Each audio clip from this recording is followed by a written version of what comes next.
Nurse Alice Benjamin is joining us. She's also known as America's favorite nurse. We have to be careful because this will open the floodgates and open Pandora's box. Not only is the beet good at helping to bring your blood pressure down, this is nature's Viagra. What I really want viewers to know is don't throw your coffee cup away just yet. It's really important that we as healthcare professionals take the time to decontaminate these things. When it comes to pancreatic cancer, it's the fourth leading cause of cancer death. And stage 4 is basically the most advanced stage of cancer. Hello, friends, and welcome to Nurse News Now here on nurse.org. This is the weekly show that discusses important health and medical news and talks about trending topics that impact nursing. I'm your host, Nurse Alice, and let's get this started, okay? So if I haven't said it to you already, Happy New Year, right? I know everybody, we're hoping for a better year, right? 2020, goodbye. Hello, 2021. Bring us something new, bring us something great. Please be better to us. That's what we're all hoping for. And just as much as we're celebrating a new year, a new me, something else is kind of tracking along and riding along for the ride here is possibly a new COVID-19 strain. Yes, there is what has been documented as variant of the COVID-19 strain. And first, let me say, here in the United States, we've had 22.8 million infections and over 379,000 deaths from the novel virus, coronavirus, COVID-19, whatever name you want to give it. We're in a world pandemic, very much still so. But as healthcare professionals, not only do we need to protect our own health, the health of our family and our friends, but also the patients and people in which we serve. Right. So we need to know a lot more than the average person. So I'm going to get into some stats about the new variant. But first, I want to welcome everyone again. Please start your watch parties. Share this with your friends, your colleagues, your coworkers. Make sure to put your comments and questions in the chat box. We'll be able to see them and say hello to everyone. I'm really excited. So Portia Tucker, hello. She's on here from Instagram. That's right. Welcome, Portia. Thank you for watching. Stephanie, she's on here too. 2021 not looking good so far. I know, Stephanie. We're still in the first quarter. Hopefully we can turn some things around. We got a vaccine on the way. Hopefully there's no more, holidays coming up too soon, far around the corner, that are going to bring a lot of people together. So hopefully we can get people to stay home and get our handle around this COVID-19 stuff. But let's get back to this virus. So, so we know that there is a new coronavirus. Obviously, with any virus, they always mutate, right? We know that there's going to be some mutation. So we anticipate that. But unfortunately, this particular variant that we're seeing is something that not only do we feel we don't feel that it's more dangerous or more lethal, but we do feel that it's more contagious, meaning you can have less exposure to the actual droplets or the virus and still catch the infection. So that's the thing that we're concerned about. Now, this was initially identified in the UK and later than in South Africa, and has now been identified in Japan. And yes, we do have it here in the United States. Yes, we do, guys. It is in at least 9 of our US states, and scientists anticipate that that number will increase. And actually, we believe that it's here in larger numbers, but we just haven't done the genetic testing to find out yet. So when people are getting tested, their COVID-19 tests, they're being assessed as to whether they have COVID-19, but not particularly this strain that actually requires an additional step of genetic testing, which is something that more and more laboratories are starting to do, but it is labor and resource intensive. But we're trying to get an idea of how prevalent this is in the United States. And as of, let's see, was it Friday? According to the CDC, we had 63 of those infections of the new strain known as B117. That was reported by the CDC. And so according to them, California, my state, obviously, Sunshine State currently has the most confirmed cases than any other state with 32. Florida is next with 22. Colorado, which is the first state to have it here in the United States, has 3 cases. Connecticut has 2, and then Georgia, New York, Pennsylvania, and Texas all have 1. And that was as of Friday. So it's already Tuesday, stuff like this changes real quickly. So be on the lookout for those numbers increasing, and just be aware. So if your patients or your classmates ask you about a COVID-19 variant. Yes, it does exist. No, it's not necessarily more lethal. However, it is considered more infectious. And considering we just came from the holidays, and I know people against their better judgment got together, and we had a more infectious strain, that may be contributing to why we had such a spike in cases. And I know that was the case, especially here in California. So with a more infectious strain, our hospital systems, our EMS systems already being stretched, not only with the resources, right? We had to fight with PPE and ventilators, and finally that's kind of slowly trickled in. We have more of those, thankfully, but space. Hospitals are pitching tents in their ER parking lots. Some people are using conference rooms. We're using overflow areas, PACU areas. These places are popping up as new ICUs. Now, you can do that all day, and that's fine. Some people are actually shutting down cafeterias and using those places.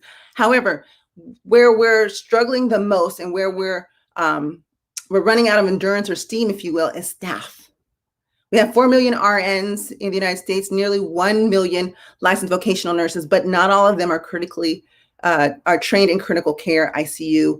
And that has been some of the greatest need, especially as patients go on ventilators, become septic, go in ARDS, and are on, several drips and other machines and devices to manage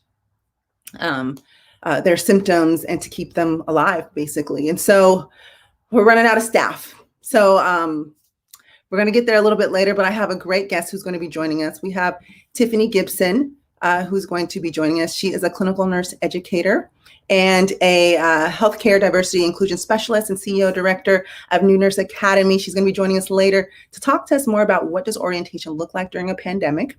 But back to the story about being stretched thin. We're stretched thin. Hospitals are starting to ration care, so they're starting to bring their ethics committees more prevalent to the front lines, because if we are out of resources, we're low on resources, we don't have manpower, and we have a greater demand than we have of the resources, we're going to have to make some difficult decisions about who gets care and who doesn't get care. And that can take a toll mentally, physically, psychologically, spiritually on our staff. And so we're going to get into that, because what do you do? I mean, I can imagine that morale is low. And hey, let me tell you, I have had plenty of times where I've cried at the top of my shift or at the end of my shift. I tried not to cry during my shift because I try to be strong for my patients, but it's really hard. So, working on our morale, our team building is going to be key. And so we're going to go ahead and pop into our first story here. We have some ICU nurses at a particular Orange County hospital who decided that they were going to team build and express their camaraderie through matching ink. That's right, guys. I got matching COVID-19 tattoos. And if you're here on Facebook, I'm going to go ahead and pop up a picture of what their tattoos look like. And we're going to talk a little bit about it. So, boop, there it is. So there are their tattoos. I actually think they're cute. They're kind of cute, right? So as a symbol of solidarity, a team of local ICU nurses in Orange County at Providence Mission Hospital in Mission Viejo, kudos to you guys, are honoring each other and their work to save coronavirus patients with some ink. So according to one of the ICU nurses, her name is Debbie Wooters, she said, we all decided to get a tattoo to commemorate our time together. So we got a tattoo. So we all have them, but in different areas. Some of us have them on their wrists. So you can see the tattoo here in the picture. The tip of the spear represents the front line. The slashes in the middle of that tattoo represent their team. And the heart at the end of the tattoo represents the patients and the people that they've lost during this crisis. So I don't know, what do y'all think? You guys can put it in the comments. I know we posted it here on nurse.org on the Instagram wall. We asked if you guys would get, if you thought that getting matching ink or tattoos, is that something that you would do as a sign of solidarity? It was interesting to see the comments on the wall. I did read many of them, and I did get a chance to prepare them for this post, but we did have a few people that said that, you know what, in times of crisis, anything that brings a group of people together is going to be very important. So if that's ink, if it's tattoo, hey, let it be that. It's their decision. It's their choice. It's kind of like their thing, their secret. their inside joke, their tattoo. And so Stephanie says she loves it. Portia, that's pretty cool. Pain therapy. A little bit of pain, yes, but you know what? It's probably something, listen, y'all, this is a world pandemic. I don't know when we're ever going to go through this again. I hope not ever in my lifetime, but this is definitely something that those nurses will be able to tell their kids, their grandkids, their great grandkids, and they'll have a cool tattoo to kind of remind them of this. But let me just talk real quickly about team building and teamwork. So I know people are like, oh, it's ink. It's more than just ink, guys. Let's be real. It's more than just ink. This is what this group of ICU nurses, and I'm an ICU nurse, critical care. Listen, I manage ventilators, give me a code, stroke, MI in progress, like ICU. That's my jam. I wish I didn't have to take care of patients in there, but that is my skill, my expertise, and those are the type of things that I've taught as a clinical nurse specialist. And so it's very hard working that area. And I don't know, until you've worked in it, you won't get it. You will not get it what it's like to titrate a vasoactive drip every 5 minutes, having to do blood sugars so often, having to, all of it on top of these hourly checks. There are things that are checked every minute, every 5 minutes. It's very labor intensive. You always got to be on the proactive side of things, looking, assessing, changing all the time. So it's really, really intense. And especially with COVID patients, managing their ventilators can be very intense, but team building is very important. And so let's look at the definition of team building, right? So it is the action and process of causing a group of people to work together effectively as a team, especially by means of activities or events designed to increase motivation and promote cooperation. So these particular ICU nurses, they decided to get a tattoo. So let them get their tattoo. That's their thing, okay?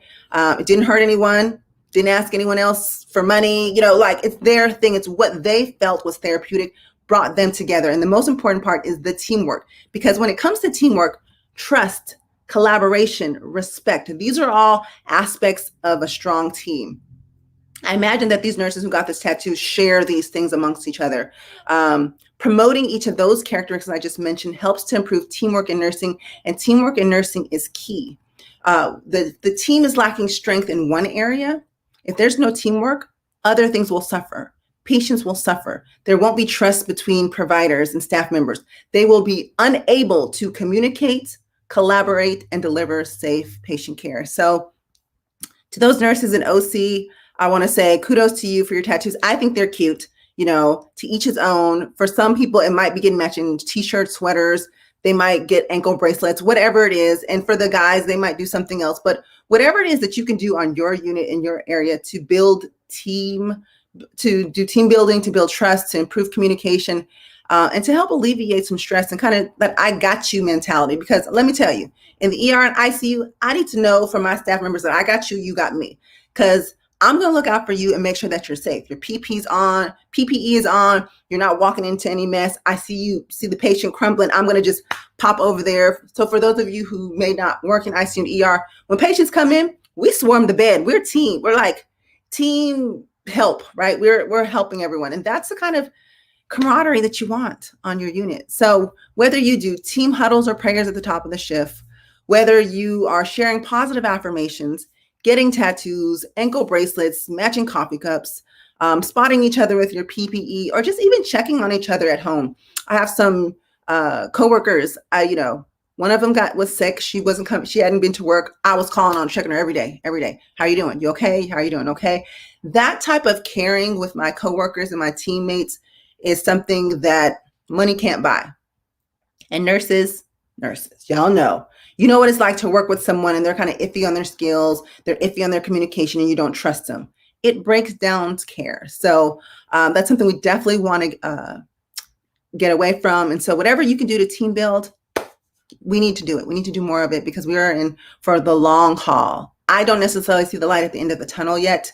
So this is like cross country. This isn't a sprint. This is cross country. So find your tribe, build the trust, collaborate, communicate, and let's stick to it. So kudos to those nurses.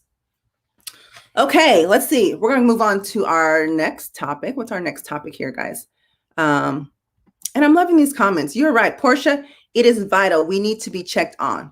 Listen, check on your strong friends. Have y'all ever heard that saying?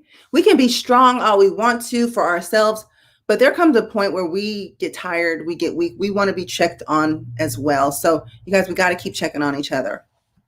Thanks, Carlos, for joining us, joining the chat here. Okay, so next topic, guys. Let's see. What is our next topic? COVID vaccine rollout updates. Who's getting it? Who's not getting it? And what's the holdup? So here's the thing. Let me throw out some stats out there. And actually, you know what I'm going to do? I'm going to do something pretty cool that I haven't tried here with you all, but you all are going to get to see it. I'm going to share my screen, and you guys are going to get to see some information here. Let's see. I think y'all can see it now. And here it goes. Let's see. Ha-ha! There it is. So you see me on one side and you see a map on the other side. That is a map of the United States, and that is a map of states who's been vaccinated. So the stronger the color, the more vaccines that they have. And I'm going to make it bigger in a second here, but I'm going to go over some stats. So you guys, this has been the biggest vaccine campaign ever in history worldwide. Okay. Thus far, more than 30.5 million doses in 43 countries have been administered. Okay, that's a lot, according to Bloomberg. Now, when we get to here in the United States, we started giving vaccines December 14th with healthcare workers and people who are living in skilled nursing facilities. And so far, 9.94 million doses have been given. And that's according to state-by-state tally by Bloomberg data from the CDC. And at least 563,000 people have completed the 2-dose vaccination regimen. So a little over 500,000 people have completed their vaccines, but we still got a long, long way to go, guys. Okay. So based on those numbers that I gave you, it looks like 3 doses have been administered for every 100 persons. Not there. Our government had a goal of 20 million vaccinations by the end of the year. We're not there, right? We're definitely not there. But there's a reason why we're not there. I shouldn't make it about me, but since I'm the host of the show, I get to say what I want to say. I feel that nurses were lacking from the planning and strategic planning and implementation of this rollout. If anybody's going to roll out a vaccine plan, it's us nurses. We know how to do that. That's what we do. And especially myself, I'll just say as a clinical nurse specialist, a lot of some of the work that I do is around identifying structures, processes, and putting those in place so we can get to the outcomes that we want. So we're not there yet. And part of the reason why we don't have as many people vaccinated as we like is for a variety of reasons. One, the rollout was not organized. There were some guidelines set out by the CDC. There was some, call it miscommunication, if you want to, between federal and state, because it really is up to the state governor to identify how these vaccines are truly going to be rolled out. They claim the federals didn't give them the resources or the money and time to kind of get things rolling ahead of time, and that they were just kind of slammed at last minute and they're doing the best that they can. So that's one of the reasons. Another reason is there were more moving parts than organizers thought. So let's just think about this. They identified a plan. They wanted to get as many people vaccinated as possible. Well, we know that there are certain people who are at higher risk for complications from COVID-19, which is why we kind of strategized them to be in earlier groups to get the vaccine. So that was identified, but how you were going to actually roll that out and get to those people was going to, I think they thought it was easier than what it was. For one, these vaccines need extreme cold storage, which not everyone's able to provide right away, right? So it's the storage and then the half-life of the of the vaccines. Once they're out of the refrigerator and reconstituted, they need to be given right away, some within a couple hours. That needs to happen. There's still some issues with equity versus equality as far as who's going to get the vaccine. So we know that healthcare providers and we know that people who lived in long-term care facilities needed the vaccine. Outside of that, they kind of just said people 65 and older. Well, There are some people who believe that if you're 65, actually 75 and older, you should be prioritized. And if you're 65 and up, but you have certain comorbidities, that you should be prioritized to get the vaccine. So there's this whole issue of equity versus equality as far as delivering the vaccine. And then even if you have people who are going to have these centers, so like, for example, Disneyland here in California, our Dodger Stadium, you have Petco Stadium in San Diego and some other places, are going to become mass vaccine distribution centers. Sorry, I'm going to get something to drink. And so you're going to give these mass vaccines at these places, but you have to be able to drive there. You have to be able to drive there. What about the 65-year-old blind woman who's on dialysis who can't drive there? How does she get her vaccine? And she doesn't live in a skilled nursing home, maybe. Maybe she lives with her daughter or a granddaughter or something like that. So there were things that weren't thought about. And someone would say, like, oh, well, we can arrange transportation for them. Sure, Medicare and Medi-Cal will pay for that transportation, but you have to did you talk to the transportation system to see if they could accommodate all of these people going to the vaccine site? And did anyone talk about making sure that the driver who's going to drive this person to get their vaccine, that they have been vaccinated and that they have the proper PPE to transport the person to the vaccine site? So a whole bunch of moving parts. This is not to criticize. I'm not criticizing at all. Actually, because of what's happening, I've actually volunteered through ANA California. I'm a member there. And asked to be nominated to our California Vaccine Advisory Committee, because we don't have an ANA member on there. So, I'm identifying issues, but I want to be part of the solution. So part of me talking to you all about this evening is just to raise awareness, because nurses, we complain about stuff. Shade, no shade. We complain. But if you're going to complain, be a part of the solution. Have some ideas or some suggestions on what to do next or what we possibly could do.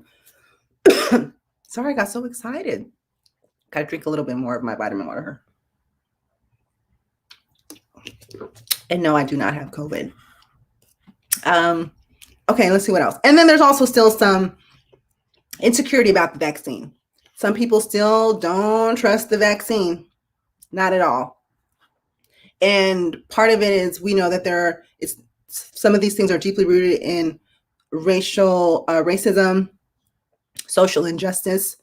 But there have also been cases that have been coming out. And I don't know that we've talked about it enough. And I think it's very important that we don't ignore the elephants in the room. We've seen some cases of Bell's palsy pop up, but it's kind of been shushed and brushed under the carpet. No, we need to talk about that. We need to talk about the studies about how there were people in the studies who did get Bell's palsy, some in the placebo group, some in the vaccine group. But let's talk about it. I think when you ignore it, that raises suspicion as to, like, why don't you want to talk about it? What happened? And as well, you hear stories. And let me say this, because I want to bring his name up. I am going to share with you, because it's very worth saying. This gentleman here, let's see. Okay, here we go. His name is Dr. Gregory Michael. He's an OBGYN physician in Miami, Florida, who died about, I believe it's 14 to 16 days after he got his vaccine. Apparently developed he was otherwise healthy, developed some type of blood dyscrasia. 3 days after this vaccine, developed small spots that began to appear on his feet and hands. And he went to the emergency room at Mount Sinai, where he had worked in private practice for 15 years. His blood count was very low. He was admitted into the ICU. And just days before the last resort surgery that they were going to try to do, he suffered a stroke and died.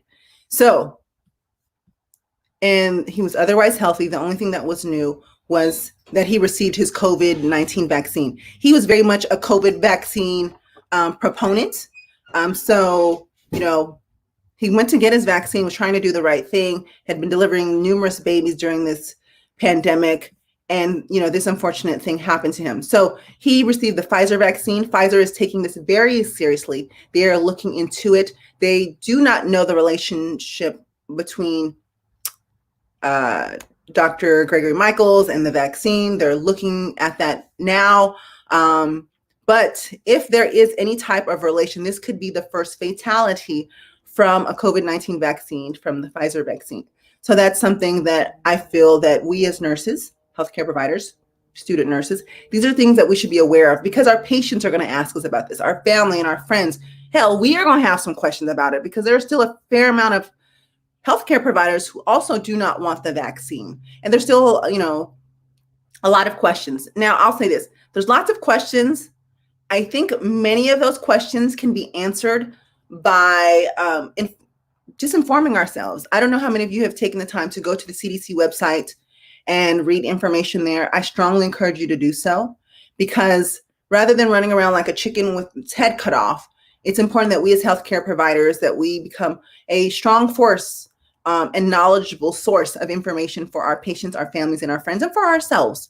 So wanted to mention what happened with Dr. Gregory Michael. Very, very unfortunate, sad that happened. But it's, nevertheless, something that I felt was very important and that we talk about and mention this evening. Now, speaking of chaos and confusion and things that are, happening in the world today, let me go back to this real quick.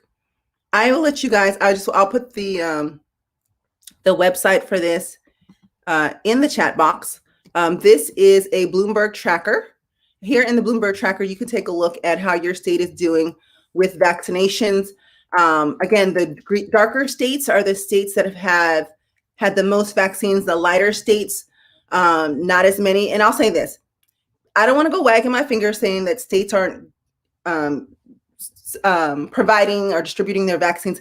Again, like I mentioned, there's lots of hiccups, a lot of logistics, a lot of resource issues, why it's not getting done. And then there's also a lack of reporting. So it very well may be that it's underreported and that they've given more vaccines than what has been reported. So before we go, putting pressure on anyone's neck here, let's make sure that we do our due diligence and information gather. Okay, we should also always try to be constructive when it comes to problems and trying to find solutions versus wagging our finger at why something hasn't been done, which, by the way, some of these governors are doing. They have said that they are going to penalize some of the hospitals financially, remove their vaccines available to them if they do not administer them fast enough.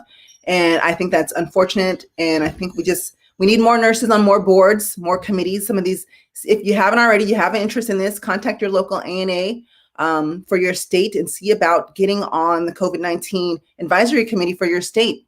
Maybe your governor needs a little bit of help. They can use a little bit of help from a nurse that knows what they're doing. So I would encourage you guys to do some of that. And let's see, there was something else I was going to say about the vaccine, but I think that's enough. We're going to, we're talking COVID for quite some time. COVID will be with us for quite some time. All right. Now this next topic. How will chaos at the Capitol impact COVID-19? I have to be honest, guys, this is a very, very disturbing January 6th. And I don't know about you, but I was just sick to my stomach with what the images that I saw, the privilege that I heard. And let me say this, nurse.org and myself, we're not making this a political thing. By all means, everyone has their right to their political authority, political choices. It's, that's all you. We're not trying to sway anyone any particular type of way, or nor stating our own status on that. But the billions of people worldwide watched a riot at the United States Capitol and a violent attack against our Congress carried out by a mob of supporters of the U.S. president in an attempt to overturn his defeat of the 2020 presidential election. Facts. Don't get upset. Those are facts. That's just what that is. And so, again, while myself and Nurse.org respect everyone's political choice, one of the things that we do not tolerate is hate, violence, racism, or terrorism. And the attacks on our nation's capital not only put people's lives and safety at risk, but it's created a division in our country. It's contributed to mistrust. It has utilized many resources and federal dollars unnecessarily, and it's dismantled and undermined the structures and processes that are meant to protect our democracy. And it's taking our eyes off of things we need to focus on. We as healthcare professionals will be here to have to clean up the aftermath of this, because there will be people who suffer physically, mentally, from the devastation of everything that's going on. And, I think physically, mentally, socially, financially, a lot of things are occurring. But you may very well find yourself in a situation as the presidential inauguration is coming up. We are hearing things from FBI and our Homeland Security that there are planned riots and things happening. As healthcare professionals, we need to be somewhat aware of these things, on the lookout, and staff up, be prepared for some of the things that may be coming our way. Now, whether you're taking care of a victim of violence or the aggressor, we as healthcare professionals have a duty to take care of whomever is in front of us. And so that's one of the reasons why I wanted to talk about it, because we can't ignore the things in the rooms. We may not be politicians, but we have nurses who are politicians. We probably need more nurses who are politicians, but we do need to be aware of the things that impact the things that we need to do as healthcare professionals. And our duty, although we're not police officers, is to serve and protect. We need to protect our public health. We need to protect the safety of our citizens, whether that's pandemic, mass shooting, whatever the threat is. We're here to protect and take care of people. So it's important that we're abreast of these things. Okay, so I just wanted to mention that. I know that was kind of somber. It's like, oh gosh. And yes, Portia, the world, it is the world watching from. I know. Listen, we shouldn't. As the United States, I think in the past, we've been accustomed to watching chaos in other countries. Never has it been in our country. So now it's in our own back doors. So we as nurses are leaders, not just at the bedside, but beyond the bedside and in several areas. And the Future of Nursing report, which is being updated, I think there's a newer release of it coming out later this year. It does talk about more nurses in leadership, whether that's in leadership with helping to identify the vaccine rollout, whether it's more nurses in government, whether it's more nurses on certain private, community, public committees and commissions. I think that we as nurses definitely need to have more seats at the table and tell all these other people, you take several seats, sir. Let me do this. We're nurses. We know how to do this. That was shade. Okay, but moving forward, because I don't want to talk about this capital stuff anymore, because it breaks my heart. I'm gonna be honest, it breaks my heart. And I don't have time to be having a broken heart over things that could be prevented. I'm an ICU ER nurse. Do y'all know that because of the lack of resources and staff things, I almost delivered a baby last night. I'm not an L&D nurse, but I was there and her water was broken. She was in contractions. And I'm like, Lord, can we get things together? Can we get back to how things used to be? Because I wanted the L&D nurse there. I didn't, she didn't deliver on me, but as soon as I got her to L&D, she was like, pew, taking her off to have that baby. But speaking of babies, I don't know if that's the right word, but our future nurses coming up in the ranks, those of you who are in, and I'm talking to you also on Instagram, because Instagram is watching me here on the side. Those of you who are prerequisites wanting to go to nursing school, just started nursing school. Some of y'all started this month. Thank you. We can't wait for you to graduate. I know you just started, but we can't wait. Whether you're almost close to graduation, or you're a new nurse entering, or you're a nurse out of retirement who's coming back to help the force, wherever you are in your course of nursing, I appreciate you. And some of us are having to orient, whether you're a new grad orienting, a nurse orienting to a new specialty, maybe you're a med surg nurse and your facility's like, you got to learn vents. Ooh, help, right? Or your L&D and now you're going to ICU, whatever the case may be. Nursing orientation is something that has been sacred, very, very important. This lays the foundational blocks of, how practice will be. I mean, you learn a lot on orientation, things you should do, things you shouldn't do, right? But it's very important to have a good preceptor and all of these important things. But I don't know if, we're kind of in this world pandemic thing. And so because of that, we're challenged. So I have a very special guest who's going to be joining us today. Her name is Tiffany Gibson. She is a clinical nurse educator. She's a healthcare diversity and inclusion specialist, and she's the CEO and director of New Nurse Academy. You've seen her on Instagram. Gosh, she's just amazing. I just can't wait to just rush her with questions. And you guys all put your questions in the chat box now. I'm going to check on Facebook, and I'm going to go ahead and check on Instagram. So if y'all got questions for New Nurse Academy, this is your time. So please welcome to the show, Tiffany Gibson. Hi, hello there. Hi there. Thank you for joining us. How's it going? It's going well. That was a good segue, though. I like that. That was a good segue. Wow. It's tough in these hospital streets. I'm just telling you. Yes. For the experienced nurses, so I can't imagine Tiffany being a new nurse. But before we get there, can you tell the viewers a little bit more about kind of your experience, your background? Because I know you're an expert and the right person to have on here, but just for other people so they know more about you. Tell us a little bit more about yourself. Thank you. Thank you. So I'm Tiffany Gibson. I am a clinical nurse educator and board certified professional development specialist. I'm out here in Philadelphia. And what I do is help with the orientation and onboarding of new practice nurses. I also assist with a nurse residency for them as well. All that has since changed, though. My background is in pediatrics. I'm a certified pediatric nurse, and I also have a degree in public health. So right now, this pandemic is extremely interesting to me just because global health pandemics, endemics is something that I've been looking into for a lot my adult life. And now as a nurse, I'm on the other side of the table looking at treatment and prevention of these things. So that's a little bit about me. Okay.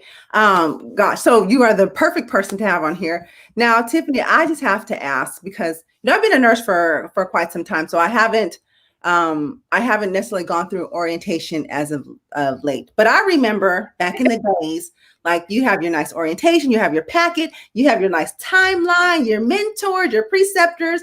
You might even have like networking dates and other fun activities you do to, morale build experiences. Oh, I'm going to the cath lab. I'm going to go over here for a day. I'm going to follow respiratory therapists. What is orientation looking like these days? Because we need these nurses. So I need them to kind of come on through. So yeah. what happened?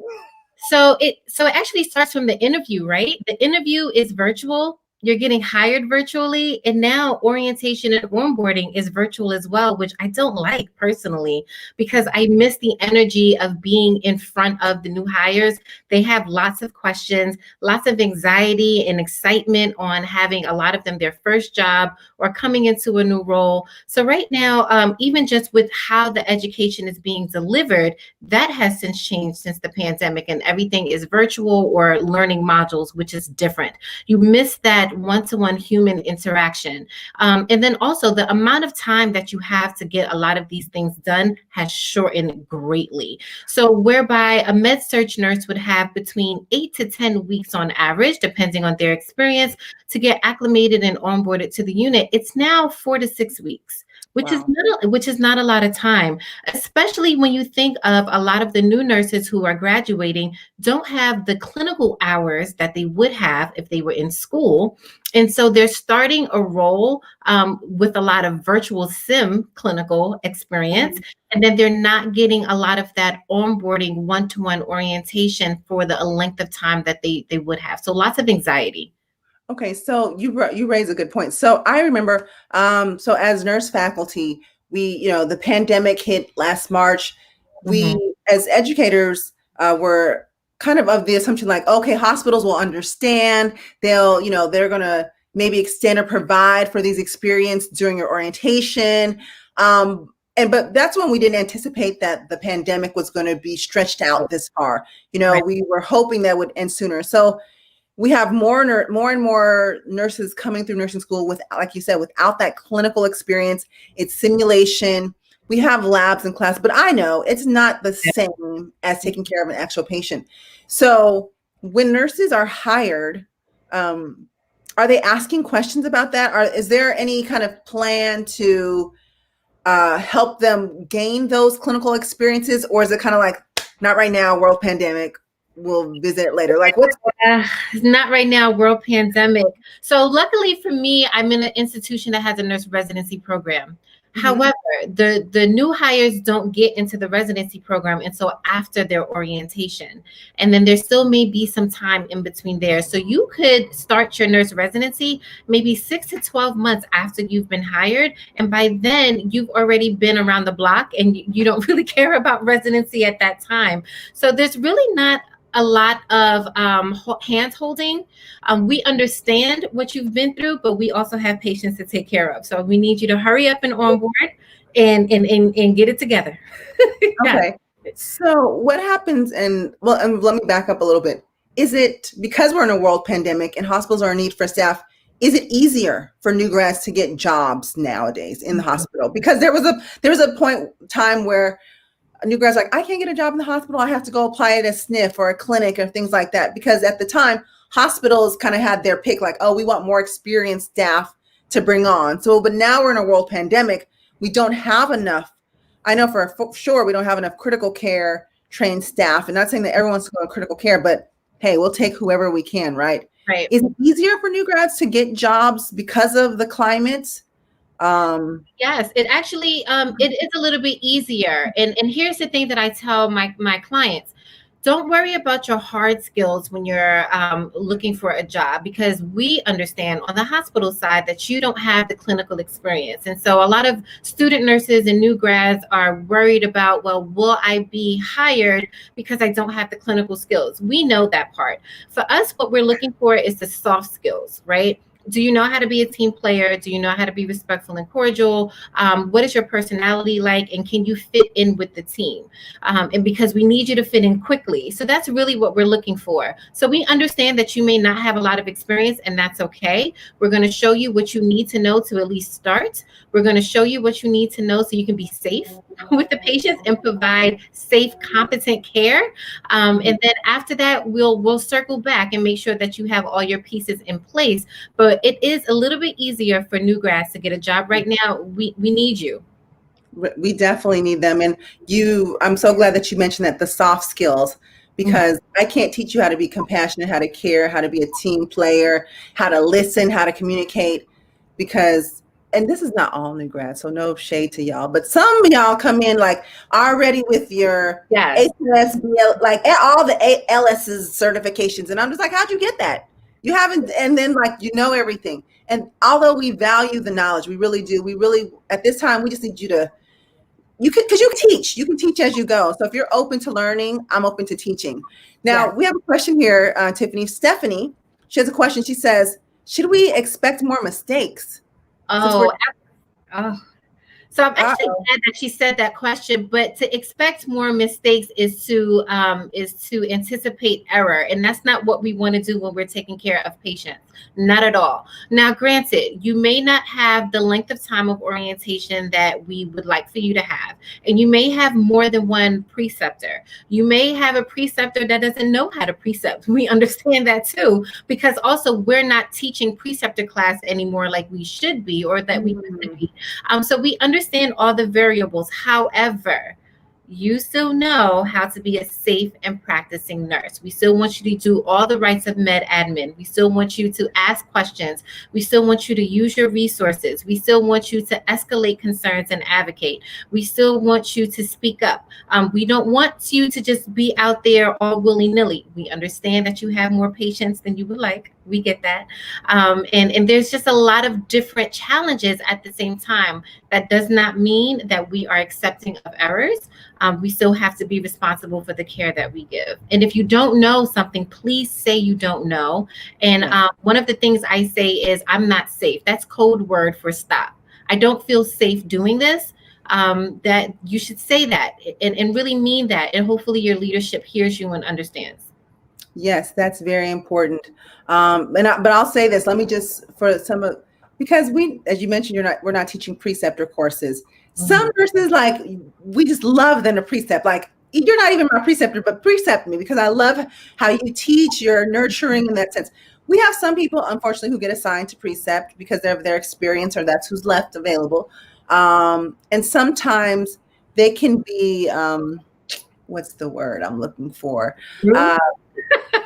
Rude, mean, or just kind of like suck it up type of thing. And so it can create, so for sometimes I feel like the new grads, it's hard for them to be honest and communicate when they're working with someone who's so cold and callous and just like, well, I had to do it, you know, that's just part of it. You just have to go through that, and Yeah. and you'll just learn it this way. It's just like not caring, not nurturing. So what are some tips that you have for nurses who are dealing with preceptors who aren't easy to communicate with, or where they feel pressured, or not that they're not getting the assistance or supervision that they need? Yeah, so that's a great question. So first and foremost, you want to know your learning style and try to communicate that with your preceptor, right? And so you may have a preceptor that is kind of trial by fire and they want you to do it first to see if you get it, almost like putting IKEA furniture together without reading the instructions. If that's not your learning style, then you want to advocate for yourself. If you're the type of person that needs to read the process, the guidelines, the policy first, and then go ahead and do it, if you need to see it first and then do it, if you need to practice first and then do it, you want to kind of understand how is it that you like to learn, and then share that with your preceptor. The other thing too is constant communication and feedback is going to be important. So if you really don't get something, you want to speak up and advocate for yourself and say that you don't get it, and then take the feedback however it's given to you, because not everybody knows how to give feedback, because there's something constructive in there somewhere that can be a benefit to you. And then lastly, you always want to lead with facts, right? So your feelings will be involved, right? Because some of these nurses, and I think that's probably where the saying nurses eat their young come from, right? When you have these preceptors who are not trained to educate new hires, and just because they know skill, they're assigned new hires, but that doesn't necessarily mean that I know how to transfer my skill set to you, because onboarding a new hire takes a lot of other psychosocial work. And so what you want to do is always lead with the facts and not your feelings. and that will help. And that will help with communication, that will help with advocacy, that will help with speaking up for yourself, but always lead with the facts. Okay, now Tiffany, so I recall that people would go through orientation. At the end of your orientation or nearing it, there are check-ins where, how far are you on your skills checklist? How are things going? Let's say someone is getting to a point, maybe they're nearing the end of their orientations, because now it's only 4 to 6 weeks, but they're not ready to come off of orientation. Are hospitals doing anything differently to help those people? Are they letting them go? I mean, we're in a pandemic, so the rules are a little bit changed, a little bit different. How are we either setting these people up for success, or perhaps transitioning them to a different area in the hospital that's less acute? Is that what we're doing? Yeah, so a lot of those things are happening. For me, in my role as a nurse educator and a professional development specialist, I'm there to help that new hire along. So whether we need to evaluate what the problem is and why progress isn't being made, and possibly put this new hire in a performance improvement plan so that there are benchmarks that have to be met by a certain time, that's what I'm there for. So hopefully other educators and other facilities are doing the same. The other thing too is, well, maybe this particular area is a little too acute and fast-paced for you, so let's put you in another setting where it's a little bit more slowed down and it gives you time to analyze and get yourself together. So we're doing that as well. And I've also seen where managers will extend orientation an extra week or two, an extra couple of shifts or two, to allow the person time to prove their competency before they're independent. Yes. Okay, very good. Now it looks like we got some other questions here. Is it Margot? How do I find a nurse residency program that offers specialty units? I'm willing to move almost anywhere, but I still struggle to job search for NRPs with the unit I'm looking for, women's health. So there is Trusted Health actually is a really good organization that it's almost like a data bank where you can find where job openings are throughout the country and where nurse residency groups are. You're going to find a lot of nurse residency groups at magnet status hospitals. And so you're going to want to do your research there. Find out what hospitals are magnet status. Find out what hospitals are known for their women's health, maternity, labor, and delivery, and then go in to see what the eligibility requirements are for you to apply for that job. Okay, very good. Now, also curious, so when someone's going on orientation, Some, they have kind of this didactic. So there's an actual classroom learning environment, and then there's on the floor orientation. Are you feeling, and if you can tell us also your hospital and what the benchmark is in the community, are more people kind of sticking more to the on the floor training and less of the classroom during this pandemic? Yes, all of my classroom training, which was 8 hours worth of training, at least with me for one day, has all been online. So I basically recorded my presentations, and then I send my new hires a link. And then I tell them to answer questions at the end, and that's really it. We're more so focused on getting them on the unit and getting them into the clinical setting as soon as possible, so that we can get their onboarding started. Okay, good to know. So, AKA, orientation's moving. You're gonna hit the floor, ground running. Yes. And we welcome you, embrace you on the floor. We definitely need the help. I mean, there's lots of. I was going to say there's lots of burnout right now.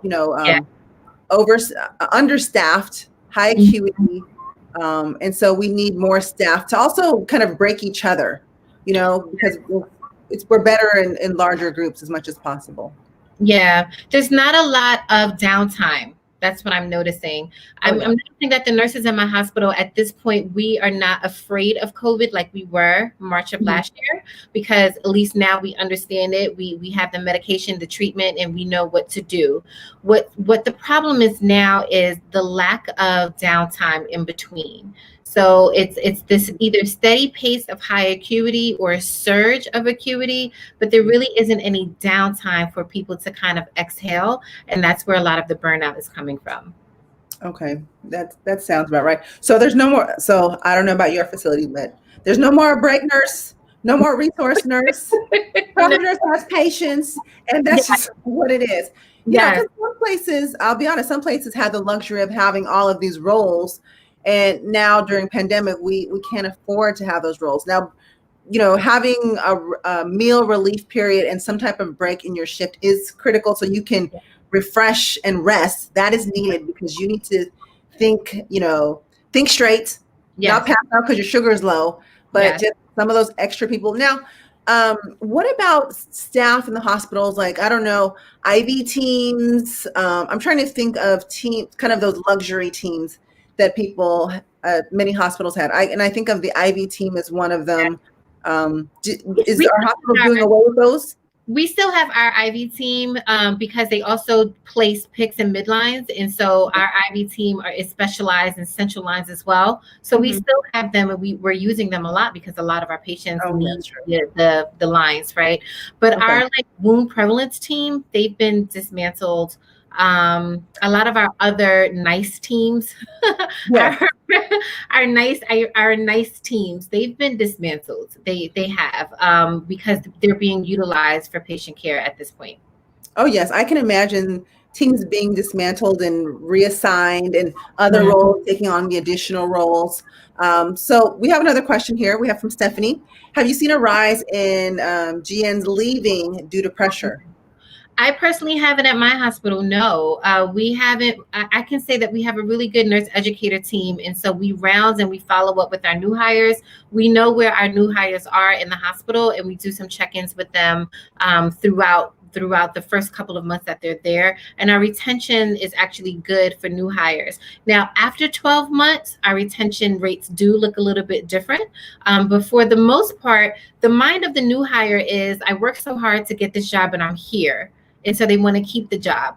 The other thing too is they may want to leave, but they also want to get 1 year experience on their belt, because a lot of the jobs that they want needs experience, or at least 12 months working someplace concurrently. So a lot of new hires in the back of their mind may be thinking, yes, I'm ready to go, but they want to get to that 12-month mark first before they do so. Right. And what are your recommendations on people who think at that 12-month mark that, hey, I'm ready to go to a travel assignment? So the grass is not always greener. Nobody's grass is green right now. No one's grass is green at all. Artificial grass, y'all. It's artificial grass. No one's grass is green. And while you may want to go travel because the money looks good, but you also have to think about it this way. If you are taking on a crisis rate to go travel, you are going to a place that that's desperate for staff. They're extremely desperate for staff that they're willing to pay so much money to have you there. So you're walking into a place that's going to be even more short-staffed probably than where you're coming from, and is going to have a lot of things in disarray. And that's why they have travel nurses there at crisis rate. So while you may want the experience, you may want to travel, the money is amazing. Get your coin, right? However, also know that you're going to be working longer hours, more days in a row, and you're going into a place that is so extremely desperate that they're paying tens of thousands of dollars to have you there. Yes, and someone has just co-signed the grass is not greener on the other side. And we had the nurse Julia and Paramerce on last week, and we were talking about high-paying assignments, and they are not travel assignments; those are crisis assignments. Okay, Different. Travel, relax, leisure a little bit, right? Crisis. Oh no, sis. You're going to earn that bag. You are. Earn that bag. You are. They're working like 10 days in a row, 12-hour shifts. Like you are exchanging your hours for dollars. And while dollars is good, what do you feel like at the end of the day? You know, like, is it worth it? Now, Tiffany, just real quick, because I know you have like new grads at Orient. Are you seeing more people do kind of new to specialty? Like they worked in some other area, now they're coming to med surg, tele, or ICU. And so what does that orientation look like? And then also travel nurses. Are travel nurses even getting any orientation these days? Our travel nurses is getting 8 hours of orientation and then they start. That's it. Okay. They come in, they do their basic HIPAA modules, their fire modules, their active shooter modules, the regular we do every year. They have 1 day of that, and then that is it. No more floor, no, not even 1 day. Not even 1 day on the floor. No, it is. They are learning as they are going. And so while they have patients, they are also learning how to document. They're learning the Pyxis. They're learning the computer system as they go. Mm-hmm. So for those of you who thought at the 12-month mark, this is it. This is my breaking point. I'm out. Travel nurses used to, in my facilities, maybe a day, sometimes 2 days of on the floor of training, just to kind of acclimate. And they were doing, there for 16 weeks. Many times they would extend. And I think that was also a leisure thing to keep them there, right? Now you don't get any of that. So you got to hit the floor running. So, the orientation that you got as a new grad on your home unit, they're more invested in you. Yeah. Again, this ain't a travel. This is crisis assignments. They're paying top dollar for you. Some of these people are getting upwards of $9,000 and $10,000 a week. You better come ready. You better return this one because she didn't know how to do this. Well, they can do that too. They can cancel your contract if you're not up to speed. But yes, the expectation is that you know exactly what you're doing. And that, yes, this is a new facility, but you know how to navigate yourself in this new facility, and you know how to take care of patients because you're there to help us. We can't help you. You came to help us. Exactly. Wow. I don't know where the time went. Tiffany, this has been great. We'll definitely have to have you back on in the future, but thank you so much for sharing your wisdom and your experience with us. And before you leave, if you could tell the viewers where they can follow you, if you have anything coming up that you may want them to know about so they can participate in, please let us know now. Thank you. So I am active on LinkedIn and Facebook. However, you'll find me a lot on social media, Instagram at New Nurse Academy. So definitely come over to Instagram and hang out with me there. Some couple of things that I have coming up is a new nurse leader accelerator course. There we go. So for nurses who are at the bedside and looking to grow professionally in nursing, how do you become a leader and what does that look like? So I do have an 8-week course coming up starting at the end of January. Also, for nurses who are new to education, either as a clinical instructor, adjunct faculty, or nurse educator, getting your master's or thinking about getting your master's, wanting to precept, anything that has to do with educating nurses, I have a 6-month coaching incubator coming up in February. All of that information can be found on my website, www.newnurse-academy.com, or you can head over to the link in my bio on Instagram. Thank you so much, Nurse Alice, for having me tonight. This was fun. This was fun. We appreciate you. Thank you so much for your time. We hope that you are staying safe in the hospital as well. So Tiffany, thanks again so much, and we will be in touch with you. Thanks so much for joining us. Absolutely. Take care. Good night. Bye. You guys, that was some good stuff, right? That was really good stuff. I really want to thank Tiffany for her expertise in sharing that. It's really good when we can call upon our fellow colleagues to find out, more about what they're doing. They can share their expertise. And so she shared more about what does orientation look like during a pandemic. We went over some things that people need to know, want to know before they decide to take that crisis assignment. And if you are a new grad orientating to a unit, what does that look like? So you can kind of anticipate and manage your expectations as you're going in. And we'll bring her back on in latter weeks so we can kind of keep our finger on that pulse, because I know many of you have questions, and there were several questions in the chat box about BSN versus ADN and all those things. And I promise if you keep watching this show, Nurse News Now, we are going to tackle all of those topics, because again, we are talking about important health and medical news stories, as well as trending topics that impact nursing. And so before I close out the show, I just wanted to thank everyone again for joining us. I hope everyone is doing well and staying safe. I want you to keep watching Nurse News Now. Here every Tuesday, we stream live on Facebook with nurse.org, which, by the way, is an amazing platform. I'm also had the privilege of doing several interviews, which, by the way, we have some great interviews coming up. If you've not seen it, we've interviewed Dr. Fauci. And actually, before we close out the show, I'm going to play a little snippet from Dr. Fauci. He has a special message for nurses. And as well, I've also had the opportunity to interview Tabe Masay. She is the nurse that vaccinated President-elect Joe Biden. So you can check out the story on nurse.org. There's the videos, it's in the stories. It was a really great interview to listen to. As well, I have some other interviews that'll be popping up perhaps this week. For those of you who like watching Bachelorette, I actually interviewed one of the bachelors from there.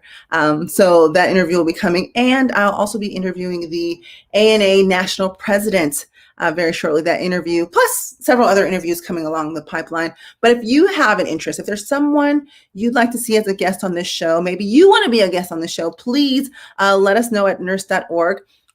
Follow them. Oh, actually, let me put that up. Make sure to visit nurse.org on the website there. You can follow them on social media and Facebook. Visit the website as well. Again, lots of great information, everything from nursing school, education, training, loans, other things that are happening in the world today. And as well, you can visit, there is a page for Nurse News Now where you can check out previous shows, as well as watching them here on Facebook. And again, I'm Nurse Alice. It's always an honor and privilege for me to come on and chat with you all. Here's my website. You can visit asknursealice.com. It's actually in the works right now.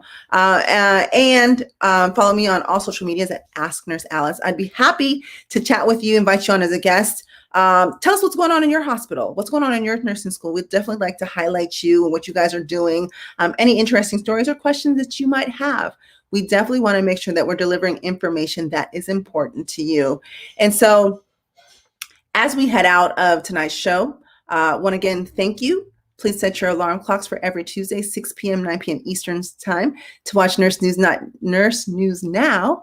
And we're going to close this out with a closing statement from Dr. Fauci. So you guys all be safe. And this is what Dr. Fauci has to say to us.